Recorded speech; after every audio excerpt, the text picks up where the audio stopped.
आप लोग के बीच क्लास 10th का ज्योमेट्री जो चैप्टर है उनसे हम आज पाइथागोरस प्रमेय पे चर्चा करेंगे और सिद्ध करके आप लोग को बहुत ही इजी वे में हम बताएंगे और समझाएंगे।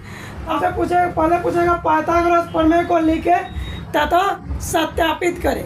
ये क्वेश्चन 5 नंबर से पूछा जाता है एग्जाम में, प्लस इससे बहुत सारा क्वेश्चन को आप लोग सॉल्व भी कीजिएगा इस प्रमेय से। तो सबसे पहले यहाँ पे लिखा हुआ है पाइथागोरस प्रमेय को लिखे तथा सत्यापित करें। तो हम लोग लिखते हैं पाइथागोरस प्रमेय को। तो पाइथागोरस प्रमेय हम लोग सॉल्यूशन में लिख दिए पाइथागोरस प्रमेय, जिसका इंग्लिश होता है पाइथागोरस थ्योरम। तो किसी समकोण त्रिभुज में कर्ण का वर्ग शेष दो भुजाओं के वर्गों के योग के बराबर होता है। किसी समकोण त्रिभुज में अगर कर्ण का वर्ग शेष दो भुजाओं के वर्गों के योगफल के बराबर होगा तो पाइथागोरस प्रमेय को रिप्रेजेंट करेगा। तो आइए सबसे पहले हम एक त्रिभुज बनाते हैं, समकोण त्रिभुज ए बी सी समकोण त्रिभुज में, जिसमें कोण भी क्या है, समकोण। अभी बी डी को रहने दीजिए, ध्यान नहीं दीजिए। ए बी सी को देखिए, जिसमें कोण भी क्या हमारा समकोण है। मान लिए माना कि ए बी सी एक समकोण त्रिभुज है जिसमें कोण भी समकोण है। समकोण का मतलब होता है 90 डिग्री। तो कोण भी कितना डिग्री है, 90 डिग्री। साबित करें कि ए सी का स्क्वायर ए बी का स्क्वायर प्लस बी सी का स्क्वायर, इतना हमें सिद्ध हो जाएगा तो हमारा पाइथागोरस प्रमेय सिद्ध हो गया। तो इसमें समकोण के सामने वाली भुजा को कहते हैं कर्ण। जैसे बी के सामने वाली भुजा है ए सी, तो कर्ण ए सी हुआ।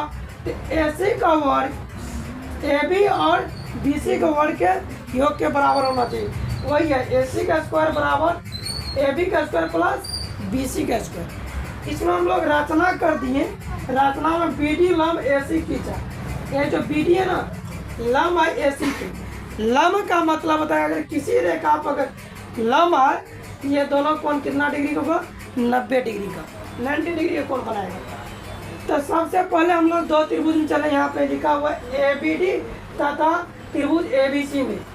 तो ए बी डी तथा त्रिभुज ए बी सी मतलब हम एक छोटा त्रिभुज और पूरा बड़ा वाला त्रिभुज में चले। तो देखिए ए बी डी में ए डी बी, डी कोण कितना डिग्री हुआ, 90।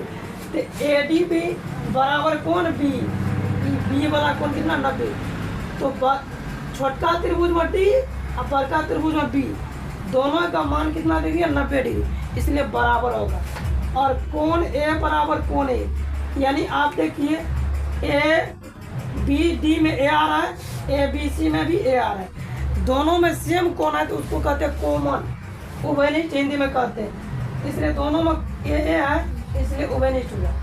तो ए बी डी समरूप त्रिभुज ए बी सी होगा ए प्रमेय से, क्योंकि समरूप करने का 4 शर्त बताए हैं पिछले वीडियो में, उसमें आप लोग जाकर देख लीजिएगा, समझ जाइएगा समरूप करने के कितने कंडीशन होते हैं। आप देखिए यदि दो त्रिभुज समरूप होते हैं तो उनके भुजाओं का अनुपात क्या होता है, इक्वल होता है। तो ए बी डी त्रिभुज और ए बी सी दोनों समरूप है। अगर समरूप हो गया तो दोनों त्रिभुज के भुजाओं का अनुपात क्या होगा, इक्वल होगा। तो छोटा त्रिभुज हम क्या ले लिए, भुजा ए डी, ये देख लीजिए ए और डी लिए। छोटा त्रिभुज में ए डी लिए, तो बड़का त्रिभुज हम क्या लिए, ए बी, संगत भुजा ले लिए, ए डी बटे ए बी। फिर छोटा त्रिभुज हम ए बी लिए, तो बड़ा त्रिभुज में संगत भुजा ए सी लिए, तो ए डी बटे ए बी बटे ए सी। हम यहाँ क्रॉस मल्टीप्लिकेशन करेंगे, A B Guna A B तो ए बी का स्क्वायर, ए डी गुना ए सी तो ए डी इंटू ए सी। इसको इक्वेशन फर्स्ट मान लिया, यानी समीकरण पहला। अब आइए पुनः बी सी डी यानी छोटा वाला त्रिभुज इसमें और बड़ा वाला त्रिभुज ए बी सी में, दोनों त्रिभुज को समरूप करने का प्रयास करेंगे। पहले देखिए इसमें देखिए छोटा त्रिभुज बी डी सी, ये कोण कितना डिग्री होगा, 90 डिग्री। बड़ा त्रिभुज तो पहले से भी क्या है, 90 डिग्री। कोण बी डी सी बराबर कोण बी, दोनों 90 है तो इक्वल होगा। उसके बाद देखिए बी सी डी में कौन सी है और ए बी सी में कौन सी है, दोनों में सेम कोण है, इसलिए क्या होगा, कॉमन होगा। तो दोनों कोण बराबर हो गया। अगर डबल कोण बराबर होता है दोनों त्रिभुज समरूप हो जाता है ए से, एंगल से, इसलिए लिखे त्रिभुज BCD समरूप त्रिभुज ABC। यदि दो त्रिभुज समरूप होते हैं तो उनकी संगत भुजाओं का अनुपात इक्वल होता है। तो छोटा त्रिभुज में हम लोग क्या लिए, BC लिए, इनके बड़ा त्रिभुज का संगत भुजा क्या होगा, AC। तो BC बटे AC। छोटा त्रिभुज में लिए हम DC, इसका संगत भुजा क्या होगा, BC। यहाँ भी क्रॉस मल्टीप्लिकेशन कीजिए, BC गुना BC स्क्वायर, AC गुना DC, AC इंटू DC। इसको इक्वेशन सेकेंड मान लीजिए, सेकेंड मान लिए। समीकरण फर्स्ट समीकरण सेकेंड को जोड़ दीजिए। तो जोड़ने का तरीका क्या होता है, समीकरण का LHS को LHS के साथ, RHS को RHS के साथ जोड़ दीजिए। तो यहाँ देखिए LHS में है AB, यहाँ LHS में है BC, दोनों को जोड़ दीजिए। AB का स्क्वायर प्लस BC का स्क्वायर, RHS है AD इंटू AC, यहाँ लिख दी AD इंटू AC, इसमें है AC इंटू DC, तो प्लस AC इंटू DC। इस सेम लिख दी AB का स्क्वायर BC का स्क्वायर सेम है, बराबर तो बराबर।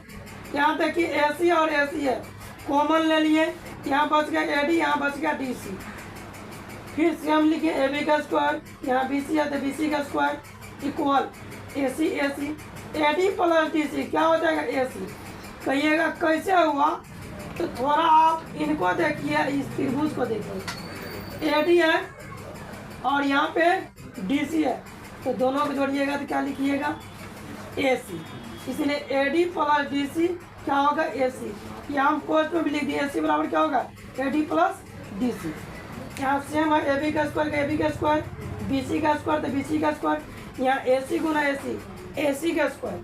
अब हम AC को पहले लिख दिए, AB square plus BC square को बाद में लिख दिए। यही ना हमें सिद्ध करने के लिए कहा था, ये आ गया, यहाँ पर आप लिख सकते हैं प्रूफ। तो बताइए यह वीडियो आप लोगों को कैसे लगा। यदि अच्छा लगे तो लाइक कीजिए, कमेंट कीजिए। आगे कोई भी ज्योमेट्री में क्वेश्चन में अगर प्रॉब्लम हुआ तो कमेंट के माध्यम से आप लोग कमेंट कीजिएगा। नेक्स्ट वीडियो आप लोग को तुरंत अपलोड करेंगे हम। धन्यवाद।